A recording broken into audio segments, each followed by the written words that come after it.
চোখের পলকে কেমন জানি দিন সন্ধ্যা হয়ে যাচ্ছে, বুঝে ওঠার আগে কেমন জানি শনি রবি সোম শেষ হয়ে বৃহস্পতিবার রাত এসে শুক্রবারে জুমার প্রস্তুতি হয়ে যাচ্ছে। কেমন জানি কল্পনা করার আগেই সেই মাসগুলা বিদায় নিচ্ছে। এই তো কিছুদিন আগে রমজান আমাদের থেকে বিদায় নিয়েছে, এখন দেখা যাচ্ছে কিছুদিন পরে হয়তো রমজান মাস চলে আসবে। এক একটা সেকেন্ড আমাদেরকে কবরের দিকে নিয়ে যাচ্ছে।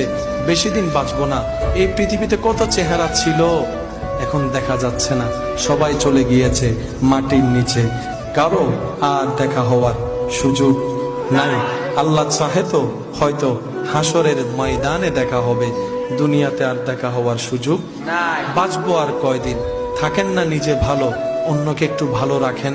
বিশ্বাস করেন, অন্যকে ভালো রেখে আপনি এখান থেকে যে ভালোটা থাকতে পারবেন, অন্যের মুখে অন্যের চোখে পানি এনে দিয়ে সে ভালোটা আপনি থাকতে পারবেন না। হয়তো জিত করে আপনি সাময়িক একটা জিতের আনন্দ আপনি হয়তো নিতে পারবেন, কিন্তু বিশ্বাস করেন, আপনার ভিতরে যদি বিন্দু পরিমাণ মনুষ্যত্ব থাকে, আপনি কারো উপর জুলুম করে কাউকে কষ্ট দিয়ে আপনি শান্তিতে রাত্রে ঘুমাতে পারবেন না। আপনার মনুষ্যত্ববোধ আপনাকে বারবার জাগিয়ে তুলবে। কথা বলেন ঠিক কিনা? মনুষ্যত্ববোধ যার কাছে থাকবে, সে কখনো আরেকজনকে অন্যায়ভাবে কষ্ট দিয়ে ঘুমাতে পারবে না।